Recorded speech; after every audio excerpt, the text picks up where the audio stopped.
Good morning student. आज का अपना 10th क्लास केमिस्ट्री में टॉपिक रहेगा एलोट्रोप्स ऑफ कार्बन। इसके बारे में कुछ हमने अपने प्रीवियस वीडियो में स्टडी किया था। दैट मीन्स हमने पढ़ा था कि एलोट्रोप्स क्या है। Allotropes is different form of elements that so same chemical properties but differ in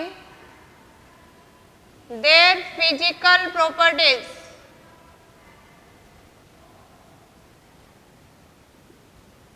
देखो हमने ये स्टडी किया था, डिफरेंट एलोट्रोप्स को हम स्टडी कर रहे हैं। एलोट्रोप्स क्या है? एक फॉर्म ऑफ एलिमेंट्स है जिसके अंदर उसकी केमिकल प्रॉपर्टीज क्या रहेंगी? सेम, लेकिन डिफर किस में रहेगा? फिजिकल प्रॉपर्टीज में। इसी तरह से हम कार्बन के एलोट्रोप्स की बात कर रहे थे, और अगर कार्बन एलिमेंट की बात करें तो हमने इसके crystalline and amorphous form of study किया था, जिसमें से हम फर्स्ट वन अभी बात कर रहे थे क्रिस्टलाइन फॉर्म की। क्रिस्टलाइन फॉर्म में फर्स्ट वन हमने डायमंड स्टडी किया है, सेकंड वन हम पढ़ेंगे ग्रेफाइट, और थर्ड वन हमने स्टडी करना है फ्यूलरेंस। ये 3 क्रिस्टलाइन फॉर्म्स हम स्टडी करेंगे। फोर्थ वन नैनोट्यूब्स को डिस्कस करेंगे हम जनरल वे में। देखो हम डायमंड को स्टडी कर चुके हैं, टेट्राहेड्रल स्ट्रक्चर है, हार्ड है, नेचुरली हार्डेस्ट सब्सटेंस है। आज हम बात करने जा रहे हैं ग्रेफाइट की। देखो ग्रेफाइट क्या होता है? ये भी कार्बन का एक एलोट्रोपिक फॉर्म है। क्या है? कार्बन की एक एलोट्रोपिक फॉर्म है, जिसके अंदर कार्बन हमें किसमें मिलता है? 2D स्ट्रक्चर्स के अंदर मिलेगा। यानी ये भी क्या है? Allotropes of carbon. इसके अंदर क्या है? देखो एलोट्रोप्स ऑफ कार्बन की बात करें हम, ऐसा एलोट्रोप्स है जिसके अंदर एक कार्बन 3 कार्बन्स के द्वारा कनेक्टेड है। अभी हमने पढ़ा था कि कार्बन के अंदर 4 वैलेंस इलेक्ट्रॉन है।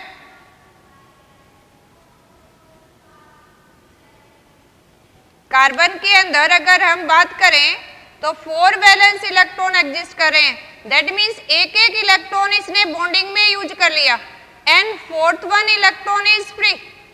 दैट मीन्स अगर सेम इसी केस में नेक्स्ट कार्बन की बात करें तो 3 कार्बन से कनेक्ट होगा, ये भी 3 कार्बन से कनेक्ट होगा। इस फॉर्म में अगर हम बात करें कि ग्रेफाइट क्या है? एक एलोट्रोप्स ऑफ कार्बन है, जिसके अंदर क्या होगा? ये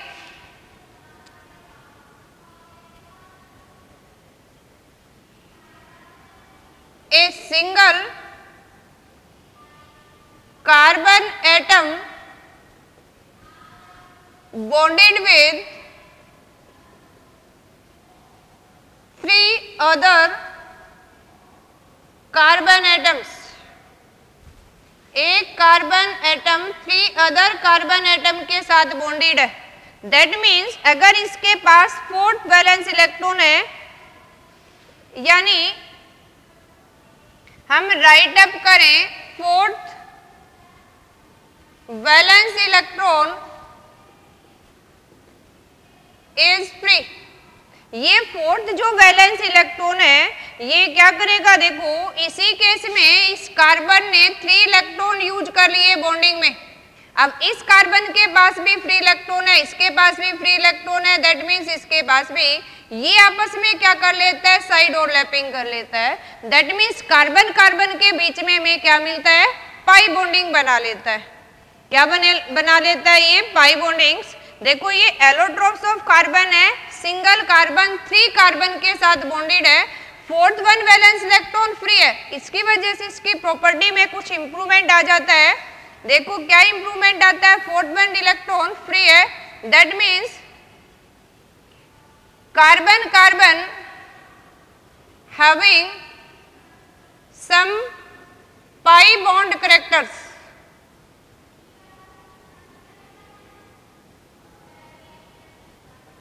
यानी पाई मीन्स एक के साथ जनरली हम देखें सिंगल बॉन्ड बनाए थे हमने, यहाँ किस फॉर्म में एग्जिस्ट करेगा, ये डबल बॉन्ड की फॉर्म में। अगर हम ऐसे ड्रा करें, ये हम कार्बन को इस फॉर्म में ड्रा कर रहे हैं, एक सिंगल कार्बन क्या है 4 कार्बन के साथ अटैच्ड होने की बजाय जैसे डायमंड में 4 के साथ था, इसमें एक कार्बन 3 कार्बन के साथ ही बॉन्डेड है। ये कार्बन क्या करता है, साइड बाय ओवरलैपिंग करके क्या बना लेता है, डबल बॉन्ड। और डबल बॉन्ड को ही हम क्या बोलते हैं, पाई बॉन्ड। पहले जो बॉन्ड बनाता है उसको क्या बोलते हैं हम, सिग्मा बॉन्ड। देखो इसको अगर हम लिखें तो इसको बोलते हैं हम पाई बॉन्ड, और अगर ये लगा रहे हैं इसको क्या बोलते हैं हम, सिग्मा बॉन्ड। सिग्मा किसके लिए यूज करते हैं, सिंगल बॉन्ड, एक ही बॉन्ड बना यानी फोर्स ऑफ अट्रैक्शन। और अगर सेकंड बॉन्ड बन जाता है उन्हीं 2 एटम के बीच में तो क्या यूज करते हैं हम, पाई बॉन्ड यूज करते हैं। तो हम पढ़ रहे हैं ग्रेफाइट के बारे में। ग्रेफाइट क्या है, एलोट्रोप्स ऑफ कार्बन है। ओके, आगे हमने देखना है कि एलोट्रोप्स किस तरह का है, क्योंकि हमने देखना है कि इसकी फिजिकल प्रॉपर्टी अलग होनी चाहिए, shape, structure, arrangement of atoms. तो ग्रेफाइट में एक कार्बन 3 एटम से बॉन्डेड है, यानी इधर 2 एटम्स, एक इधर बॉन्डेड है। अब 4 वैलेंस इलेक्ट्रॉन है, 3 बॉन्ड बनाने में यूज कर लिए, एक इलेक्ट्रॉन क्या है इसके पास, फ्री है। अब इसके पास भी फ्री है, वो इसके पास भी फ्री है, तो आपस में ये साइड बाय ओवरलैपिंग करके क्या बना लेते हैं, एक न्यू बॉन्ड बना लेते हैं। तो हम लिखेंगे कि 4th electron is free and carbon carbon having some pi bond character, किसकी वजह से, साइड बाय ओवरलैपिंग की वजह से एक्स्ट्रा बॉन्डिंग हो जाती है। अब एक्स्ट्रा बॉन्डिंग होगी, देखो इस फॉर्म में डबल बॉन्ड करेक्टर आ गया है, तो हम लिखेंगे कि जो कार्बन एटम्स है अपना, अगर इसी के बारे में अगर राइट अप करें, हम लिखेंगे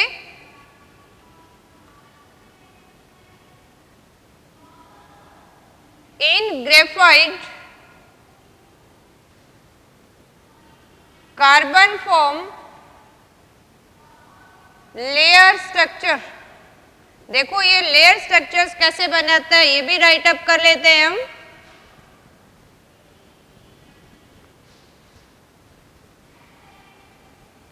कि किस फॉर्म में कार्बन के ये लेयर फॉर्म में अरेंज करते हैं, लेयर स्ट्रक्चर बनाते हैं। देखो हम बात कर रहे हैं लेयर स्ट्रक्चर की। अब ये लेयर स्ट्रक्चर किसके फॉर्म में एग्जिस्ट कर रहा है, देखो अगर एक कार्बन 3 कार्बन के साथ बॉन्डेड है, लेट अपना ये कार्बन एटम है, ये भी कार्बन एटम है, जहां हमने लाइन स्ट्रक्चर में बेंड कर दिया है वो एक कार्बन को रिप्रेजेंट कर रहा है। इसी तरह से अगर इसके स्ट्रक्चर हम बना दें, नेक्स्ट वन जैसे ये नेक्स्ट कार्बन के साथ अटैच्ड है भी, तो इस तरह की क्या बन के एक पूरी लेयर बनती चली जाएगी। अगर इसी फॉर्म में इसको एक्सटेंड कर दें हम, यहाँ एक कार्बन 3 कार्बन के साथ बॉन्डेड है, तो क्या बनेगी, एक सीट। ये कहें कि लेयर स्ट्रक्चर, या आप क्या कह सकते हैं, सीट स्ट्रक्चर की फॉर्म में एग्जिस्ट कर रहा है। इसी फॉर्म में जब एक लेयर और सीट की फॉर्म में, तो ये क्या बनाएगा, 2D स्ट्रक्चर्स की फॉर्म में एग्जिस्ट करेगा। तो नेक्स्ट वन पॉइंट हम क्या राइट अप कर सकते हैं,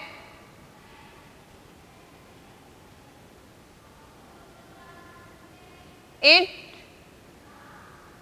found in 2D structures। हमें किससे मिल रहा है, 2D स्ट्रक्चर की फॉर्म में, लेयर की फॉर्म में मिलता है। और अगर डिफरेंट लेयर हम इसकी ड्रा करें, दैट मीन्स मान लो ये कार्बन है, इसने 3 कार्बन के साथ बॉन्डेड इस तरह से अटैच्ड है। देखो ये हम कार्बन को इंडिकेट कर रहे हैं, ये नेक्स्ट वन कार्बन भी क्या होगा, नेक्स्ट कार्बन 3 के साथ अरेंज होगा। तो इस तरह से अपनी लेयर बनती रहेगी एंड सो ऑन आगे करते रहे। हमने देखना है कि जो सेम कार्बन है, यानी इस कार्बन और एक लेयर के कार्बन के बीच की जो ये डिस्टेंस है और इन 2 कार्बन के बीच की जो डिस्टेंस है, ये कैसे वेरी करती है। यानी एक लेयर का कार्बन और सेकेंड लेयर के कार्बन है उसके बीच में जो अपनी डिस्टेंस रहेगी, ये डिस्टेंस कितनी है 340 पिकोमीटर। डिस्टेंस मेजर करने की स्मॉलर यूनिट है पिकोमीटर, दैट इज 10⁻12 अगर हम मेजर करें इक्वल टू 1 मीटर। और अगर ये कहें कि पिकोमीटर किसके बराबर है 10⁻−12, एक पिकोमीटर में मीटर हो जाएंगे। इसी तरह से अगर कार्बन कार्बन की डिस्टेंस देखें हम, ये कि इस बॉन्डेड एटम में कार्बन कार्बन के बीच की डिस्टेंस कितनी है, तो ये कितनी है अपनी 141.5 पिकोमीटर। तो हम देखेंगे कि 2 layers of graphites are loosely arranged, बीच में उनके कुछ डिस्टेंस है, लेकिन ये जो लेयर आपके स्ट्रक्चर है 2D की फॉर्म में अरेंज कर रहा है, कुछ डिस्टेंस है लेयर के बीच में, तो ये स्लिप कर सकते हैं ओवर वन अनदर्स। तो हम क्या कर सकते हैं कि 2 layer of graphite,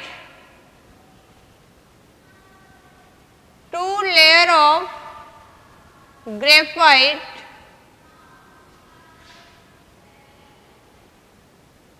held together by weak van der Waals force.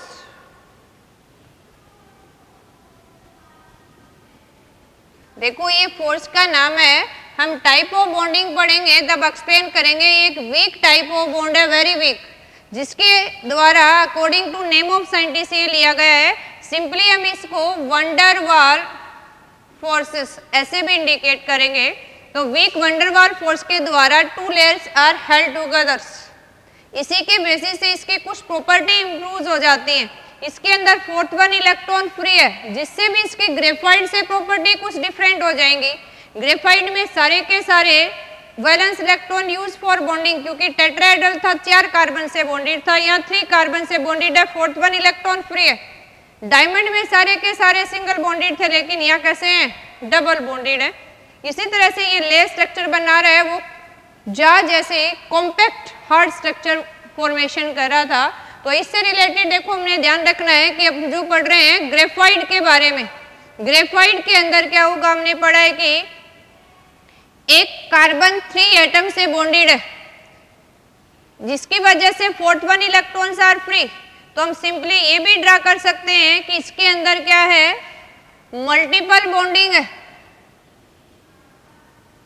ये कहें कि इसके अंदर इस बॉन्डेड की फॉर्म में एग्जिस्ट कर रहा है।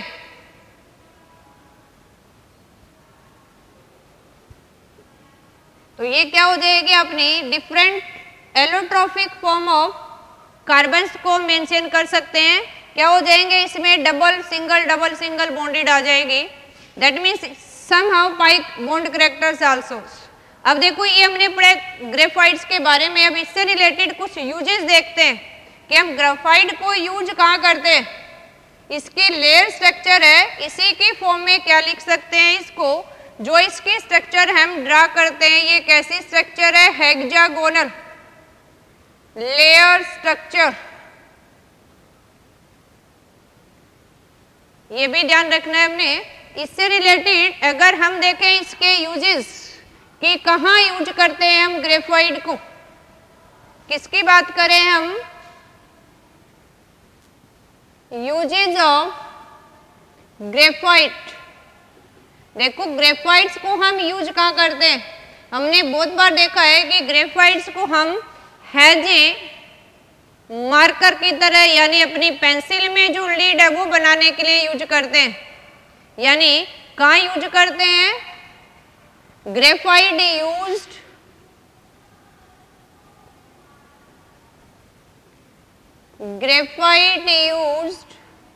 टू मेक कोर ऑफ, क्या बनाते हैं, कोर हम ऑफ लेड पेंसिल, यानी जो हम पेंसिल राइटिंग के लिए यूज करते हैं, use to make core of lead pencil. देखो इसमें क्या करते हैं हम, जो कार्बन ग्रेफाइट की फॉर्म में, उसमें हम क्ले, वैक्स एंड कुछ स्टिकी सब्सटेंस मिला देते हैं। इन सब के मिक्सअप्स करके हम क्या ले लेते हैं, इसको रोड शेप में ले लेते हैं और जिसको हम एज ए रेफिल से यूज करते हैं मार्किंग के लिए। अभी ये हमें ब्लैक मार्किंग देती है पेपर के ऊपर, इसलिए इसको हम क्या बोल देते हैं, फ्लामेंगो ब्लैक बोल देते हैं, यानी use for making core of lead pencil, इसलिए आल्सो नोन एज क्या बोलते हैं इसको, फ्लामेंगो बोलते हैं। इसी के अलावा इसको किस नाम से जाना जाता है, ब्लैक लेड के नाम से। कई बार पूछ रहे हैं कि इसको ब्लैक लेड क्यों कहते हैं, क्योंकि देखो हमें पता है कि अगर हम लेड की बात करें तो लेड एक अलग एलिमेंट है जिसका सिंबल पीबी है, लेकिन हम इसको ब्लैक लेड बोलते हैं। ब्लैक लेड किस लिए बोलते हैं, क्योंकि ये ब्लैक कलर की मार्किंग देता है ऑन पेपर्स, और इसी से इसको फ्लामेंगो बोलते हैं, क्योंकि मिक्सअप करके क्या बनाते हैं हम, पेंसिल की लीड, अगर अपनी लैंग्वेज में देखें। नेक्स्ट वन देखो, इसको कहाँ यूज करते हैं, use as electrode in electrolytic cell और ड्राई सेल। देखो या तो हम कहें simple electrolytic cells. Electrolytic cells means क्या होता है, electricity used to carried out a chemical reactions. ऐसे रिएक्शंस कैरीड आउट करने के लिए ग्रेफाइट को हम इलेक्ट्रोड की तरह यूज करते हैं, या मेंशन कर सकते हैं हम। और इसी की तरह से क्यों करते हैं इसको इलेक्ट्रोड बनाने में, क्योंकि इनर्ट है, रिएक्शन होती रहेगी लेकिन ये रिएक्शन में पार्टिसिपेट नहीं करेगा। और ड्राई सेल आपने सबने देखा है अपने खिलौने या दीवार घड़ी में जो सेल यूज करते हैं, उसमें कौन सा जो ब्लैक कलर की रोड है वो ग्रेफाइट की है। तो ये क्या बनाने में यूज किया जाता है, इलेक्ट्रोड बनाने में यूज किया जाता है। इलेक्ट्रोड्स क्या है, कोई भी ऐसी रोड या sheet that conduct, that means ये कंडक्टिंग पावर है, इसलिए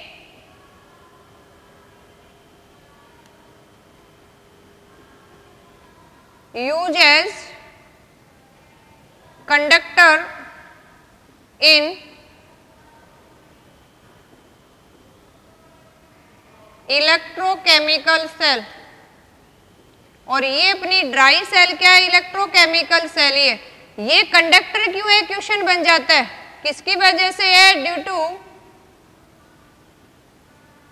फोर्थ इलेक्ट्रॉन फ्री, क्योंकि इसके अंदर fourth electron free, only 3 electrons are used and 4 electron free to move through the lattice that help in conduction of electricity. Next one देखो, इसको कहाँ use करते हैं, इसकी लेयर स्ट्रक्चर है। लेयर स्ट्रक्चर होने की वजह से इसको ल्यूब्रिकेंट की तरह यूज करते हैं, यूज एज ल्यूब्रिकेंट। लेकिन ये देखो हम ल्यूब्रिकेंट कहाँ यूज करते हैं, हैवी मशीनरी के अंदर, या ऐसी मशीन जो हाई टेम्परेचर्स पे ऑपरेट कर रही है, वर्किंग कर रही है, उन मशीन्स के अंदर ल्यूब्रिकेंट की तरह क्या यूज करते हैं हम, graphite. Use as a lubricant in heavy machine. देखो हैज ए लुब्रिकेंट यूज करते हैं, हैज ए कंडक्टर यूज करते हैं, हम हैज ए इलेक्ट्रोड यूज करते हैं, और लेड पेंसिल्स के कोर बनाने में हम किसको यूज करते हैं, ग्रेफाइट को यूज करते हैं। और देखो हम इसको कहाँ यूज करते हैं,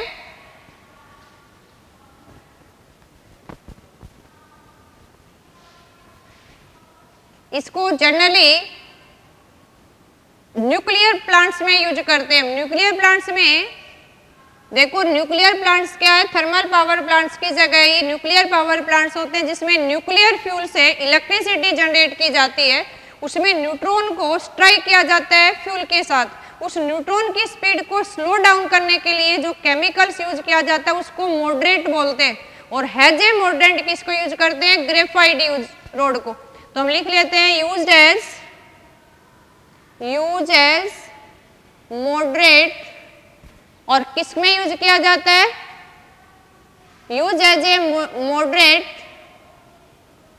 to slow down the speed of neutrons. और न्यूट्रॉन्स की स्पीड कहाँ स्लो करता है, इन न्यूक्लियर पावर प्लांट्स के अंदर। इन न्यूक्लियर पावर प्लांट। देखो न्यूट्रॉन एक एनर्जेटिक्स पार्टिकल्स है जो हाई स्पीड से मूव करके पार्टिकल से स्ट्राइक करता है। इसी तरह से अगर हम इसका नेक्स्ट वन यूजेस देखें तो हम ग्रेफाइट्स को कहाँ यूज करते हैं? For making crucibles. देखो लैब के अंदर या किसी भी सब्सटेंस का मेल्टिंग बॉइलिंग पॉइंट हमने चेक करना हो तो हम ग्रेफाइट का क्रूसिबल्स बना लेते हैं। क्रूसिबल्स मीन्स इस तरह से हम उसका बाउल्स के फॉर्म में या रोड के शेप में बना लें जिसके अंदर सब्सटेंस को मेल्ट करें। लेकिन ग्रेफाइट पे कोई फर्क नहीं पड़ता है क्योंकि हमें पता है ग्रेफाइट्स का क्या होता है? Very high melting points. तो कहाँ यूज किया जाता है? It used for making crucible. Crucibles जैसे मैं बताया कि क्रूसिबल्स क्या है? एक ऐसे बाउल से शेप बनाते हैं जिसमें केमिकल्स को डाल के उसका मेल्टिंग बॉइलिंग पॉइंट चेक करते हैं। यानी ये यूज फॉर मेकिंग क्रूसिबल्स किस लिए किया जाता है? Because graphite have high melting point, या लिख सकते हैं no effect of high temperatures on. Graphites के ऊपर हाई टेम्परेचर का कोई इफेक्ट नहीं होता है, इसलिए ग्रेफाइट्स को हम यूज करते हैं फॉर मेकिंग क्रूसिबल्स। देखो there are so many uses of graphites. इसी के साथ हमने स्टडी करना है अपना थर्ड वन। अगर एलोट्रोप्स की बात करें यानी हम क्रिस्टलाइन फॉर्म पढ़ रहे हैं और क्रिस्टलाइन फॉर्म में नेक्स्ट एलोट्रोप्स हमने स्टडी करना है एंड दैट एलोट्रोप्स इज फ्लुरेंस। देखो अगर नेक्स्ट एलोट्रोप्स की हम बात करें तो नेक्स्ट एलोट्रोप्स कौन सा है अपने पास? फ्लुरेंस। फ्लुरेंस है क्या? देखो फ्लुरेंस एक रॉबर्ट बकमिंस्टर फुलर साइंटिस्ट के नाम पे इसको नेम दिया गया है और इसको बनाते क्या है? फ्लुरेंस क्या एक सूटी मटेरियल्स है form by condensations of carbon vapours. और कैसे बनाते हैं इसको? यानी फ्लुरेंस को हम बनाने के लिए ग्रेफाइट को हाई टेम्परेचर्स पे हीट अप करते हैं तो हमें फ्लुरेंस ऑब्टेन होता है। यानी ग्रेफाइट को अगर इलेक्ट्रिक आर्क से हीटिंग दे रहे हैं किसके अंदर? इनर्ट एयर के साथ। इनर्ट एयर अपनी कौन सी हो सकती है? जैसे आर्गन यूज कर लिया, हीलियम यूज कर लिया, नियोन यूज कर लिया हमने। अगर ये गैसेस यूज करके इसको हीटिंग कर रहे हैं then graphite change into fullerenes. और फ्लुरेंस आपका क्या है? n number of carbons are aggregates. यानी हम डिफाइन कर सकते हैं फ्लुरेंस क्या है? ए सूटी मटेरियल्स। अगर इसको डिफाइन करें फ्लुरेंस क्या है? A sooty material formed by condensation of carbon vapours. अगर हम n नंबर ऑफ कार्बन के वेपर्स को कंडेंस कर दें उससे जो सूटी मटेरियल बनता है दैट इज फ्लुरेंस। अगर हम इसकी बात करें स्ट्रक्चर्स की, फ्लुरेंस जैसे इसका नाम लिया हमने, फ्लुरेंस नेम आया कहाँ से? ये रॉबर्ट बकमिंस्टर फुलर्स के नाम से लिया गया है जिसने जियोडेसिक्स डोम को बनाया था। उसके बेसिस पे ही उसके होनर्स में उसको सम्मान देने के लिए हम इसको क्या नाम दे दिया है? फ्लुरेंस, क्योंकि इसकी स्ट्रक्चर्स उस डोम शेप से रिसेंबल करती है। दैट मीन्स अगर हम रिप्रेजेंट करें तो ये सूटी फॉर्म है, इसी की फॉर्म में इसका स्ट्रक्चर अगर अरेंज करें हम तो ये कैसा है? Ball like structure, social like structure है जिसमें n नंबर ऑफ कार्बन क्या करते हैं? एग्जिस्ट। दैट मीन्स अगर इसका फॉर्मूला हम लिखें तो Cn, जिसमें n की वैल्यू 16 से अब वो जितनी भी हो सकती है, यानी 16, 17 और हम बात करें तो अप टू 350 कार्बन तक की फॉर्म में हमें मिलते हैं। इसी की फॉर्म में ये क्या होता है? ए बॉल लाइक और सोसर लाइक स्ट्रक्चर है जिसके अंदर अगर हम ड्रा करें, देखो इस तरह से इसके अंदर पेंटागोनल यानी 5 कार्बन की रिंग है और 5 कार्बन की रिंग किसके साथ जुड़ी हुई है? 6 कार्बन रिंग के साथ।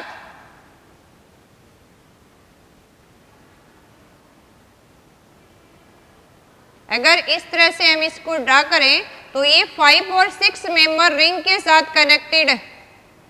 इसी फॉर्म में ड्रा करें तो आपने एक चीज ध्यान रखनी है, यहाँ जो इसकी 6 फॉर्म है यानी ये 6 मेंबर कार्बन हो जाएंगे और ये 5 मेंबर ऐसी हमें 12 रिंग मिलती है, ऐसी हमें 20 रिंग मिलती है। दैट मीन्स अगर हम बात करें C16 की, C16 अगर हमारे पास फ्लोरेंस है जिसके अंदर क्या होंगी 12 5 मेंबर रिंग एंड 20 क्या होंगी हमारे पास 6 कार्बन रिंग। एक और ध्यान रखना है हमने, देखो जो 5 मेंबर रिंग हम कंसीडर कर रहे हैं, ये 5 मेंबर रिंग सिर्फ 6 मेंबर से कनेक्टेड होगी और 6 मेंबर रिंग है वो 5 मेंबर से भी कनेक्ट हो सकती है और 6 मेंबर से भी कनेक्टेड हो सकती है। इसके अंदर भी देखें, अगर हम एक कार्बन एटम है वो 3 कार्बन एटम से ज्वाइंट है, दैट मीन्स यहाँ भी 4th 1 इलेक्ट्रॉन्स क्या है? फ्री है। 4th 1 इलेक्ट्रॉन फ्री है तो दैट मीन्स हम क्या कह सकते हैं? It have carbon carbon single bond and carbon carbon double bonds, यानी फ्लोरेंस के अंदर सिंगल बॉन्ड भी मिलता है हमें और डबल बॉन्ड भी मिलता है। सिंगल बॉन्डेड के केस में अपनी डिस्टेंस हो जाएगी यहाँ 143.5 पिकोमीटर।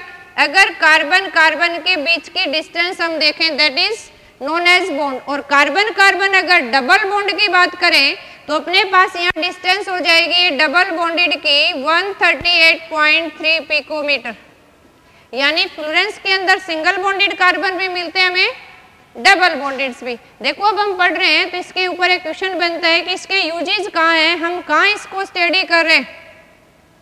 तो हम इसके यूजेज वो स्टडी कर लेते हैं कि हम कार्बन के अगर एलोट्रोप्स को स्टडी कर रहे हैं, इसके यूजेज क्या है, कहाँ यूज करते हैं हम इस एलोट्रोप्स को। यानी हम बात करें यूजेस, देखो सबसे अच्छा अगर यूजेस देखें तो जनरली ये क्या है, यूज्ड एज ए इंसुलेटर, लेकिन इसके अंदर डबल बॉन्ड भी है, सिंगल है, 4th इलेक्ट्रॉन्स क्या है, फ्री है। लेकिन हम लिखें but in special case it can act as semiconductor और even superconductor। देखो अकॉर्डिंग टू कंडीशन ये सेमीकंडक्टर का भी काम कर सकता है और सुपर कंडक्टर का, क्योंकि इसमें भी डबल और सिंगल बॉन्ड है, 4th 1 electron is free. Next one देखो कहाँ यूज करते हैं, जो इसका कार्बन 60 रेडियो एक्टिव आइसोटोप्स है, that is used for treatment of cancer। और इसी के साथ एड्स के ट्रीटमेंट में भी हम कार्बन 16 के एलोट्रोप्स को यूज करते हैं। इसके अलावा हम कहाँ यूज करते हैं, यूज एज कैटलिस्ट, किसके अंदर, in photochemical reaction. Photochemical reactions means reaction carried out in presence of sun. अगर इस फॉर्म में रिएक्शन कैरीड आउट कर रहे हैं तो वहां भी हम किसको यूज करते हैं, फ्लोरेंस को यूज करते हैं। इसके अलावा देखो ऑयल्स के अंदर एंटीवियर्स या एंटी फ्रिक्शंस रिएजेंट की तरह भी किसको यूज करते हैं, फ्लोरेंस को यूज एज एंटीवियर, और हम कहें कि anti friction agent in oils. तो हम देखते हैं कि इसके बहुत सारे यूजेज हैं, इन्हीं को इसलिए ये क्या हमारे पास मोस्ट इम्पोर्टेंट फॉर्म में यूज करते हैं, हम एक स्पेशल कंडीशन में फ्लोरेंस को यूज करते हैं। Okay student, next we study in next video.